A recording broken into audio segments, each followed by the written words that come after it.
você não tem muito problema com isso, que a tua voz é boa, mas assim, procura falar bem, porque o microfone tá para lá. Tá bom. Pessoal, tô aqui. Aliás, eu só consigo fazer entrevista com amigo, né? Com amigo. Vocês estão achando que é tudo caseiro, né? Que é um negócio assim que... Né? Mas não é, não. É que, graças a Deus, eu sou cercado de gente boa.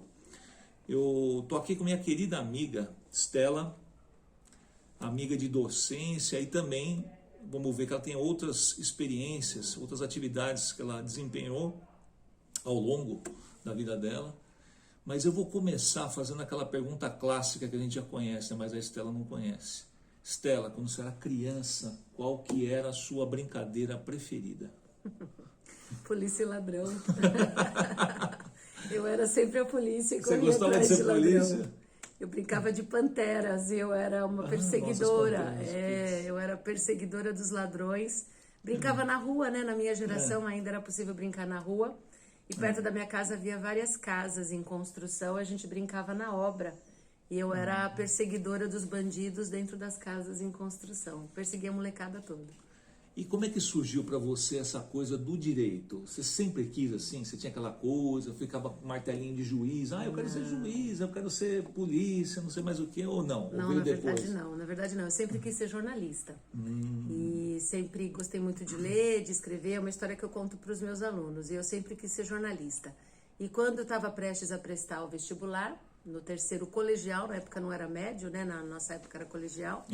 Eu fui me inscrever em vestibulares de jornalismo, que era o que eu pretendia cursar, mas meu pai me provocou ou me convidou a prestar direito na FUVEST. Ele falou, presta direito, eu acho que você tem perfil para direito, mas pai, eu quero fazer jornalismo, eu quero ser jornalista, eu quero ser apresentadora do Jornal Nacional, era o que eu falava para ele. Não havia mulheres no jornalismo nessa época, né? Era um mercado eminentemente masculino. E ele me fez a seguinte proposta, presta direito na FUVEST, se você passar em direito, eu pago a faculdade de jornalismo que você quiser cursar. E eu aceitei o desafio, prestei direito na FUVEST, achando que eu estava fazendo um grande negócio, porque eu achei que eu não tivesse a menor possibilidade de passar em direito na FUVEST. E que eu ia apenas cursar jornalismo, que era o meu desejo. Mas passei para a segunda fase, depois acabei sendo aprovada em direito na FUVEST para estudar no Largo São Francisco. E também prestei jornalismo em algumas faculdades que eu queria conhecer. E o nosso acordo acabou vingando, eu fiz direito e fiz jornalismo também, não desisti de ser jornalista. Fez depois do direito? Não, ao mesmo tempo. Ao mesmo tempo? Eu cursava direito de manhã no Largo São Francisco e cursei jornalismo à noite na Metodista aqui em São Bernardo, que à época era uma das faculdades de comunicação mais aclamadas e respeitadas no Brasil. Aqui em São Paulo a gente sempre teve a ECA, né, da USP, a Casper Libero e a Metodista como grandes escolas de comunicação. Então eu estudei na Metodista à noite, concluí os 2 cursos, concluí jornalismo um ano antes do direito, mas no terceiro ano do direito eu fui completamente seduzida pelo direito penal. Agora. Eu ia perguntar para você, no fim das contas, você gostou mais de direito que de jornalismo? Então, acabei sendo totalmente seduzida pelo direito penal. Tinha professores de direito penal brilhantes. A Ada foi minha professora, o Magalhães foi meu professor. E eu tinha professores brilhantes de direito penal e processo penal. E fui totalmente seduzida pelo direito penal. E resolvi que eu iria escolher alguma coisa para atuar no direito em que eu pudesse me dedicar e estudar o direito penal. E aí, a partir do terceiro ano, eu decidi que eu não ia ser mais apresentadora do Jornal Nacional. Eu cheguei para meus pais, que são professores, falei, mãe, pai, eu tenho uma notícia para vocês, eu não serei mais apresentadora do Jornal Nacional. Mas a gente gosta tanto de pensar em ver você na televisão, vai ficar tão bonitinha. Disse para eles, não, eu vou ser delegada de polícia. E eu lembro, como foi a tua experiência como delegada? A gente estava almoçando, eles ficaram passados. Foi muito boa. Desde o terceiro ano eu decidi que eu seria delegada. Quando eu terminei a faculdade, eu comecei um cursinho.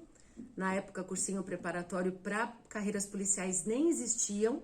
Os cursinhos eram preparatórios para magistratura e Ministério Público, só as carreiras clássicas, né, do direito. E você queria ser delegada da Civil ou queria, Federal? Não, nem prestei Polícia Federal, não prestei nenhum outro concurso. Só prestei Polícia Civil de São Paulo, que era o que eu queria. Queria ser delegada aqui em São Paulo. E aí, com 23 anos, eu fui nomeada delegada. Na época, não havia necessidade de ter experiência profissional prévia. Eu saí da faculdade com 21 anos, fiz um ano de cursinho, já abri um primeiro concurso. Não passei na primeira fase, tomei pau na primeira fase, fui estudar um pouco mais, já abri um segundo na sequência. No segundo concurso que eu prestei, eu já passei. Primeira fase, segunda fase, cheguei no oral e fui nomeada. Com 23 anos eu tomei posse. E começou onde? E comecei no Vale do Ribeira, comecei em registro. Fiquei 6 meses lá no Vale do Ribeira como delegada, plantonista, titular de DDM. Como foi essa experiência como delegada? Foi boa. Eu era muito jovem, mas eu tive, graças a Deus, pessoas muito boas. Pessoas do interior muito experientes, muito corretas. Te orientaram. Que me ensinaram o caminho do bem, não me ensinaram o caminho do mal. Porque na polícia, para você migrar para o outro lado é muito fácil. O lado sombrio da força. É muito fácil. As tentações são muitas e muito grandes, né? E é uma escolha sem volta, né? Eu costumo dizer que é um caminho sem volta. Eu Aquele falo que isso em sala de aula também. Passar para o outro lado não volta mais para esse, porque aí se compromete com muitas coisas. Mas foi uma experiência maravilhosa na minha vida. Eu entrei na polícia no momento certo e soube sair também no momento certo. Porque depois de 9 anos eu pedi exoneração, já estava muito envolvida com a academia, estava muito envolvida com a docência. Por que você saiu da carreira? Você se desencantou? Então, na verdade, ou não? não. Você se encantou mais com a parte acadêmica? Eu sabia que a polícia não seria uma escolha definitiva na minha vida, seria uma fase, seria um aprendizado, e foi um grande aprendizado. Eu tenho um grande respeito e um enorme carinho pelas pessoas que eu conheci. Você estando como delegada, você já começou a dar aula? Já estando como delegada? Com 23 anos eu ingressei na polícia, com 25 eu comecei a lecionar. Com 25 anos eu recebi um convite para lecionar numa faculdade de Direito aqui em São Caetano, recém-criada. Era a primeira turma estava no 3º ano, ou 2º ano, não me lembro. E eu, a convite de um colega, da profissão, mas amigo do meu pai, morador aqui de São Caetano, eu comecei a lecionar. E aí me encantei com a docência. A docência virou uma cachaça na minha vida. Na nossa vida. E aí aquele que experimenta da docência não consegue mais se afastar dela, né? E aí chegou no momento em que eu estava tão envolvida com a docência que eu precisei escolher entre família, já era casada, tinha meu primeiro filho... Docência e polícia, não estava dando para conciliar as 3 atividades. Eram atividades que estavam me consumindo demais, muito, e eu queria fazer bem as 3, mas não era possível. Então eu preferi me dedicar à minha família e à docência e acabei pedindo exoneração da polícia depois de 9 anos. Mas, Estela, você tem essa experiência acadêmica, né?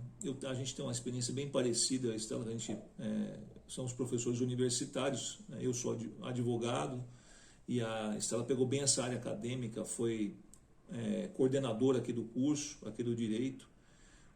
Como é que você vê, acho que é uma coisa legal para a gente levar para o pessoal que assiste, porque aqui é um programa da ESA, né? Assiste de tudo, advogado, estagiário, gente do direito. Como é que você vê o ensino do direito de uma maneira geral? Não estou falando só da área penal, estou falando do ensino do direito. E, inclusive, levando em conta, eu também coordeno, só que eu coordeno uma pós, é um pouco diferente.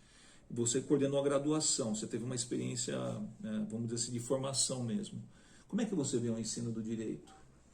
Nós estamos bem, nós estamos...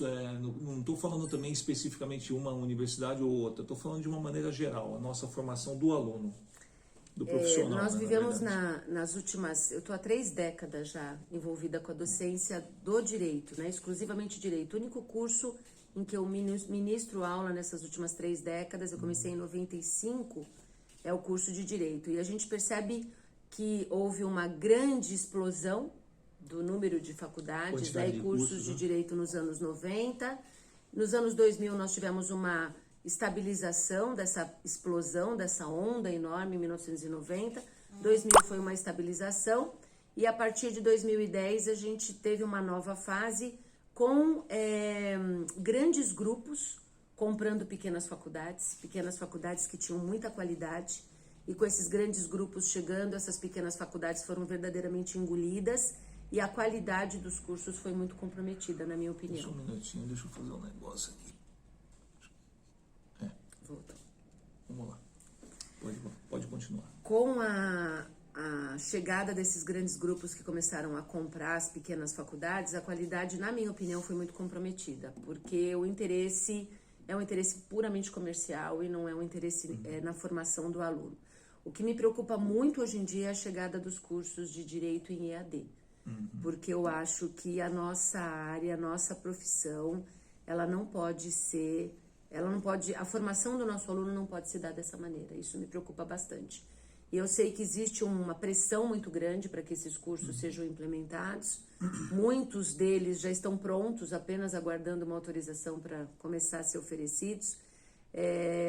Mas isso me preocupa bastante, porque a gente já tem uma formação deficitária hoje em dia, naqueles cursos que ainda prezam pelo tradicional, pela formação, primeiro uma formação propedêutica, depois as disciplinas profissionalizantes, depois a prática, os cursos tradicionais de direito, que ainda resistem e procuram manter essa qualidade.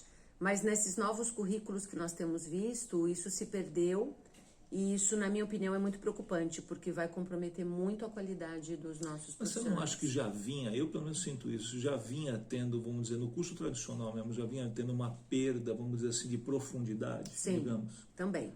A gente está fazendo mais natação e menos mergulho, Sim, eu acho. E muito do nosso material humano também, né? Que já vem cada vez mais mal formado de base, Isso, a com educação problemas de base, sérios de alfabetização, né? Problemas sérios de educação fundamental, cada vez menos interesse pela leitura. A gente sabe que os nossos jovens não têm muita paciência para ler, né? Tudo muito superficial, tudo muito rápido, tudo muito efêmero, né? Nada que exija muita dedicação. Né?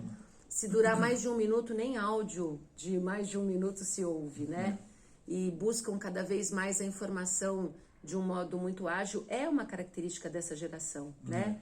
Mas com isso eu acho que a gente perde muito, e a formação dos nossos profissionais, ela precisa ser repensada, né? A gente chegou num momento de verdadeiramente repensar isso e saber o que a gente vai oferecer daqui para frente, ou que caminhos nós vamos trilhar daqui para frente. Eu vejo que a gente está num momento que vai ser verdadeiramente um divisor de águas. Stella, vamos tocar agora num vespeiro, tá? Bom, o direito penal, de uma maneira geral, a área, né, penal criminal, se tornou, assim, vamos dizer assim, uma espécie de um protagonista dos últimos tempos, né? Especialmente por força de Operação Lava Jato. Eu acho que foi o mote central. E junto com isso vieram várias outras coisas.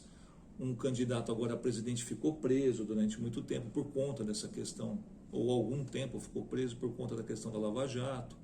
Muitas discussões, a questão da prisão em segunda instância se tornou assim um foco, né? Inclusive em 2019 o STF acabou julgando as ações que envolviam a discussão sobre isso e acabou aceitando que não cabe prisão em segunda instância, tem que ter o trânsito em julgado e coisa e tal. Mas não deu a questão por definida. Não deu ainda encerrada. Não. Mas, vamos dizer assim, está provisoriamente, ou nesse momento está resolvido. A situação é essa daí. Como é que você vê? Eu gostaria de ver uma análise tua, você que é versada muito nessa área, como é que você vê essa questão? Afinal de contas, é bom ou não é bom a gente ter o direito penal e a área penal, de uma maneira geral, tão em evidência? As pessoas hoje, outro dia, um amigo, né, que é advogado, falava, né, falou, Mioto, tá bom, cara, hoje em dia as pessoas sabem o nome de todos os ministros do STF, antigamente ninguém sabia. Ninguém sabe quem é o atacante da seleção, mas sabe quem são os ministros do STF. Como é que você viu isso? Eu vejo o seguinte, naturalmente existe um interesse pelo que é ilícito, né? O direito penal, ele sempre chama muito atenção e ele sempre tem o poder de despertar no ser humano esse interesse pelo mórbido, né? Esse interesse pelo que é ilegal. Desviante, né? Sempre isso sempre chamou a atenção das pessoas, isso nunca vai deixar de chamar. O que existe é uma desinformação muito grande e uma manipulação dessa informação para atender a interesses de determinados grupos, né? Então, as pessoas não sabem do que falam, não sabem o que compartilham nas suas redes sociais, mas dão pitaco e se consideram especialistas em assuntos que não conhecem sobre o que não conhecem absolutamente nada. Eu acho muito preocupante isso, esse achar que o direito penal tem que resolver todos os problemas da sociedade, porque ele não tem mesmo, né? Um dos princípios que precisa orientar e nortear o nosso direito penal é o princípio da última ratio. O direito penal, ele tem que ser a última opção, ele tem que ser a última alternativa. Quando tudo falhou, quando nada deu certo, a gente tem que recorrer ao direito penal. Então, a gente precisa de outras medidas e de outras estruturas que possam atuar para que nós não tenhamos que recorrer o tempo todo ao direito penal. Mas como essas estruturas e essas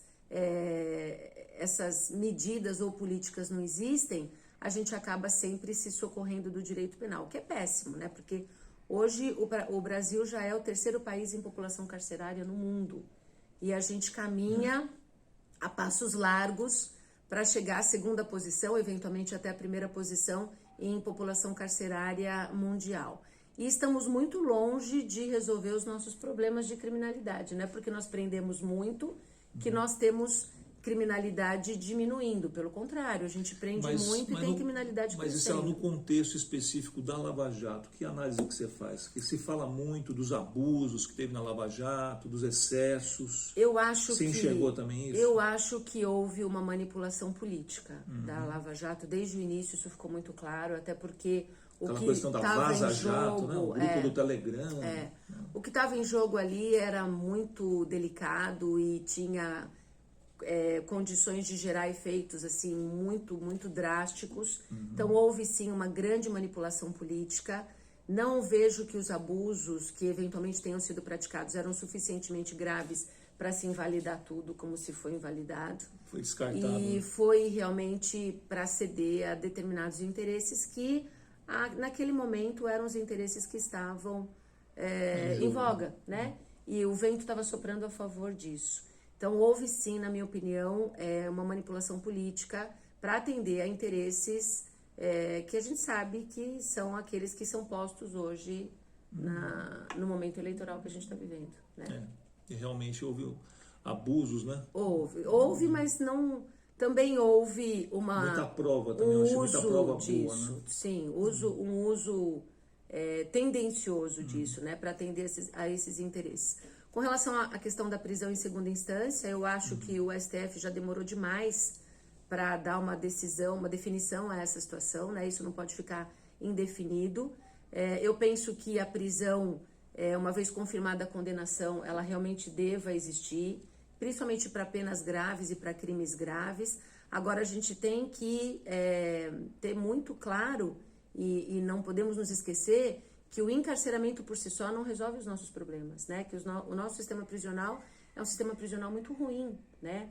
As políticas penitenciárias no Brasil são terrivelmente ruins. Onde é que está o gargalo, Estela? Você acha que tem alguns penalistas que eu conheço que falam que o problema não é o Código Penal, é o Código de Processo Penal, que é muito benefício, que é muita oportunidade, progressão. O que você acha que é o gargalo que a gente tem em relação a essa questão do sistema prisional? Eu acho que o problema está muito antes disso. Está na educação, está no saneamento básico, está nas políticas públicas de saúde, educação, saneamento básico, habitação. A gente tem cada vez mais os jovens sendo cooptados pelo crime organizado, com muito mais facilidade.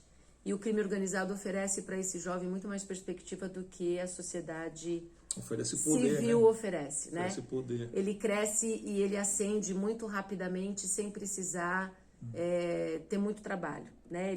Ele é cooptado com muita facilidade. Eu estava outro dia conversando com uma senhora, uma manicure, que estava fazendo minhas unhas no Guarujá, e a gente sabe que no litoral existem favelas, né? Comunidades muito violentas, são muito numerosas e muito violentas, e ela mora numa comunidade que é a mais violenta do Guarujá, e a gente estava conversando sobre assuntos corriqueiros que fazem realmente parte do dia a dia dela, e ela disse que a comunidade onde ela reside, lá dentro não acontece nada com nenhum morador, porque a proteção que eles têm dentro da comunidade, nenhum cidadão de bem tem na rua, nenhum cidadão de bem tem em nenhum bairro, e que ao mesmo tempo tudo que eles precisam, esse grupo provê. Eu preciso de um remédio, eu preciso aviar uma receita de óculos, eu preciso de uma cesta básica, não falta cesta básica, não falta medicamento, não falta o par de óculos para quem necessita. E isso... O crime ocupando o local do Estado, sem né? dúvida, O lugar do Estado. E seduz, ela tem 8 filhos. Eu perguntei para ela quantos filhos ela tem 8 filhos, 4 homens, 4 mulheres. As mulheres são casadas e têm seus filhos ali na própria comunidade. Os filhos foram todos cooptados pelo crime. Puxa, que história. Muitos jovens. Agora, não tiveram outra oportunidade, né? Não tiveram outro meio Mas você, Estela, como é que complicado. você analisa então essa questão de alguns que defendem o desencarceramento, né? Quase que a aplicação do direito penal mínimo, de não ter a prisão. Isso ao mesmo tempo também é muito ruim, porque acaba sendo um estímulo para o cometimento de crimes graves, né? A gente tem que buscar um equilíbrio, tem que buscar o fiel da balança. O encarceramento é necessário quando presentes os requisitos que a lei processual penal exige para a prisão provisória. Mas o encarceramento, como nós temos hoje em dia, com essa promiscuidade carcerária, CDPs lotados de presos condenados, os CDPs aqui do ABC, houve uma pesquisa realizada uns 3 anos atrás, mais ou menos, pelo Diário do Grande ABC, 50% dos CDPs do ABC, nós temos CDPs em Santo André, São Bernardo, Mauá e Diadema, 4 centros de detenção provisória aqui no ABC. Metade dos presos são presos condenados definitivamente, que deveriam estar cumprindo pena em estabelecimentos prisionais, mas estão confinados, estão depositados, porque são verdadeiros depósitos de pessoas, estão depositados com presos primários, com presos muito jovens, com presos que vão ser facilmente aliciados pelo crime organizado, que comanda todos os estabelecimentos prisionais que eu mencionei. Os CDPs estão todos na mão do crime organizado. Por exemplo, o trabalho dentro da prisão, você acha que poderia ser uma regulamentação diferente? O trabalho precisa existir, ele é fundamental. Mas ele não é obrigatório, né? Não é obrigatório. E a dificuldade, eu fui diretora de cadeia. Eu dirigi uma cadeia feminina por 5 anos. A única cadeia feminina que existe aqui no ABC e continua existindo ainda em São Bernardo. É muito difícil conseguir trabalho dentro de um estabelecimento prisional. Porque, embora seja lucrativo para quem leva, já que ele não tem nenhum encargo social, ele não registra, é tudo na informalidade. Mas, ao mesmo tempo, é trabalhoso, é oneroso, porque tem que ficar levando e buscando tudo aquilo que é dado aos presos para confeccionar todos os dias. Então, a gente tem que implorar para uma empresa se interessar em levar trabalho para dentro do estabelecimento prisional. E você sente que os presos, as presas no caso, aceitam, elas se interessam? Aceitam. O preso quer trabalhar, ele quer remissão. Ele quer ganhar, porque ele ganha perto de um salário mínimo, não chega a ser uma remuneração interessante, mas ele chega a ganhar perto de um salário mínimo. E vai reminar a pena. E vai a cada 3 dias trabalhados, diminuindo um dia da sua pena. Eu cheguei, quando eu dirigi a cadeia, eu consegui que uma empresa levasse alho para as presas embalarem, e uma outra empresa de eletroeletrônicos, eletrodomésticos, instalada lá perto da delegacia, perto da cadeia, levasse fios para elas cortarem e colocarem aqueles plugs que vão depois pro aparelho eletrodoméstico. Mas foram as 2 únicas iniciativas que eu consegui em 5 anos que eu dirigi a cadeia.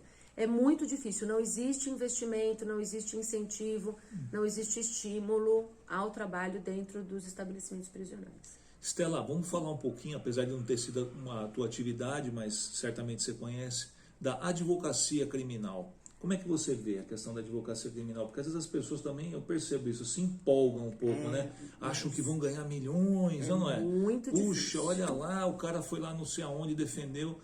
Como que você vê isso, essa questão da advocacia criminal? Que você pegou também na ponta, né? Você estava na delegacia e tal. É muito difícil começar a advogar na esfera criminal se você não tiver uma pessoa que possa te puxar pela mão, te introduzir, te encaminhar. Eu sempre digo para os meus alunos interessados em advogar no crime que o ideal seria que eles começassem a advogar com um advogado mais experiente, porque é uma área difícil e muito delicada para se começar a atuar sem que alguém experiente e do bem te encaminhe nessa área, porque também é muito fácil você ser aliciado a trabalhar para o partido e advogar para o partido. Meu marido é advogado criminalista há mais de 30 anos, ele já teve várias propostas, não foi uma só, ele já teve várias propostas para advogar para partido e para crime organizado.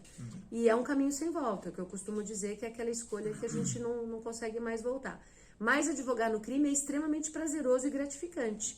Quando você conquista algo para o seu cliente, que você entende que é justo, isso te traz uma sensação e uma realização muito grande. Mas é uma área extremamente penosa, uma área extremamente difícil. Tem o júri também, né? O júri é maravilhoso, né? Eu adoro o júri, eu sou uma grande entusiasta do júri. E também existem grandes profissionais atuando no júri, né? Excelentes defensores públicos e advogados constituídos e excelentes promotores também atuando no júri. É muito difícil entrar. Para a mulher, mais difícil ainda, né? Para a mulher advogar no crime é muito mais difícil do que para o homem, porque a mulher tem que o tempo todo se impor, tem que o tempo todo estabelecer ali os limites que terão que ser respeitados para que ela possa transitar nesse ambiente. É muito mais difícil para a mulher do que para o homem, mas ao mesmo tempo é extremamente gratificante. Bom, você está com a tua experiência, alguma outra experiência que a Estela tem, que agora, há pouco tempo, ela começou a trabalhar aqui no município de São Caetano, na Controladoria. Controladoria Geral do Me Município. conta um pouco dessa experiência tua aí, porque é legal a gente saber. Também você que está assistindo a gente aí, olha aí, experiências dentro da administração pública, pode acontecer contigo também, é uma área de atuação. É verdade, algo que eu nunca havia procurado e também nunca havia experimentado. Assumi, a convite do prefeito aqui de São Caetano, em janeiro desse ano, a Controladoria Geral do Município. É uma estrutura muito recente. Qual que é a atividade que você faz lá? A Controladoria Geral, ela é um órgão que deve ser criado em toda a gestão municipal, toda a gestão estadual, todo gestor público, ele deve ter um órgão de controle interno, porque o controle externo é exercido pelo Tribunal de Contas, pelo Ministério Público de Contas, mas o controle interno precisa ser exercido de modo preventivo e de modo a assistir à tomada de decisões do gestor municipal. Mas que tipo de controle que é esse externo? É o controle dos gastos, o controle dos contratos, o controle das licitações, o controle das compras, o controle de todas as atividades que possam vir a trazer dano e comprometer a integridade, comprometer a transparência, comprometer a participação social. É o compliance dentro da gestão municipal. Que cada vez mais a Controladoria Geral da União, a CGU, e os tribunais de contas têm pressionado os municípios a adotarem. Então, a Controladoria, ela envolve o controle interno, que é o órgão que justamente fiscaliza e previne problemas na gestão municipal quanto às licitações, contratos, despesas e tudo que envolve a movimentação orçamentária do município. Envolve corregedoria, envolve também a atuação disciplinar sobre os servidores públicos, e envolve ouvidoria, envolve participação social, que precisa ser cada vez mais estimulada e cada vez mais efetiva nas gestões públicas. Então, uma experiência nova, para mim está sendo um grande desafio, mas estou aprendendo muito, E como quer lidar com esse universo político? É difícil, estou aprendendo sobre isso também, porque existem os limites que a gente precisa compreender e respeitar, né? A política partidária é algo que nunca fez parte da minha vida. Quem sabe possa vir a fazer, Não sei, ainda é tudo muito cedo, muito incipiente, é muito difícil. Você recebe muita demanda de vereador, muito pedido? Felizmente não. Não, felizmente não. A secretaria que eu tenho ocupado é uma secretaria que não é muito assediada. Mas a gente sabe que o assédio, ele existe principalmente nas secretarias FIM, né? Secretaria de Saúde, Secretaria de Educação, Assistência Social, essas são secretarias muito assediadas. Mas a secretaria que eu tô tocando é uma secretaria meio. E não é uma secretaria muito simpática, vamos dizer assim, né? Imagino. Porque ela tem uma cara de fiscalização, tem uma cara de punição, então ela não é muito simpática, nem internamente, nem externamente, mas exerce um trabalho fundamental, um trabalho que previne problemas e que justamente vai garantir mais integridade, mais transparência e mais participação. Isso aí, pessoal, estamos chegando no final aqui da nossa entrevista. Voou, foi rapidinho. E Estela, queria que você deixasse aí agora, com toda a liberdade que você quiser, deixa aí o teu recado para quem é do direito, para quem quer ir para o direito, ou para quem quer ser delegado, que a gente está conversando com o universo jurídico, né? O pessoal do meio jurídico. Eu costumo dizer o seguinte, nós do direito somos pessoas apaixonadas por pessoas, né? Quem gosta do direito, ou quem se interessa pelo direito, é aquele que gosta do outro. É aquele que gosta de ajudar, gosta de servir e gosta de atender as pessoas. E o direito, na minha opinião, ele só funciona se nós nos apaixonarmos por ele todos os dias, né? Eu estou há 35 anos envolvida com direito, tenho 30 anos de formada e 5 anos de estudo, e o estudo não para, né? Um estudo que a gente realiza a vida toda, diariamente. Outro dia me perguntaram, mas você ainda estuda? Eu estudo todos os dias, e a gente tem que estudar realmente todos os dias. Mas o que nos move tem que ser a paixão. A paixão por tudo aquilo que a gente conquista em todas as nossas atividades. E o direito, ele é extremamente abrangente, né? Ele nos abre um leque enorme de possibilidades.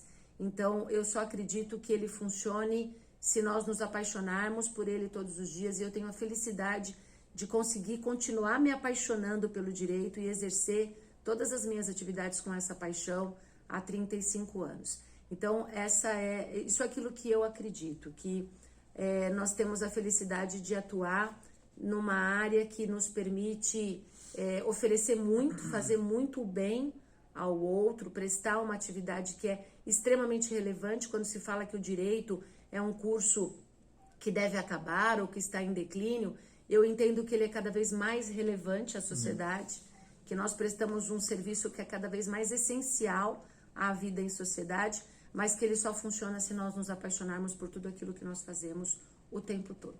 Que recado, hein, pessoal? Que vitamina, hein? Você que estava aí pensando, assim, meio macambujo, assim, andando de lado, a professora Estela deu aquela injeção de ânimo, né? Queria agradecer a presença de todos, agradecer a minha querida amiga Estela Bonjardim e dizer para vocês que eu também agradeço o carinho, a atenção de vocês. Surgiram temas para serem abordados, entrevistados. Deixa aí teu comentário, teu curtir, compartilhe esse vídeo que é da nossa comunidade. Tchau, pessoal, um abraço, até mais. Obrigada, um abraço.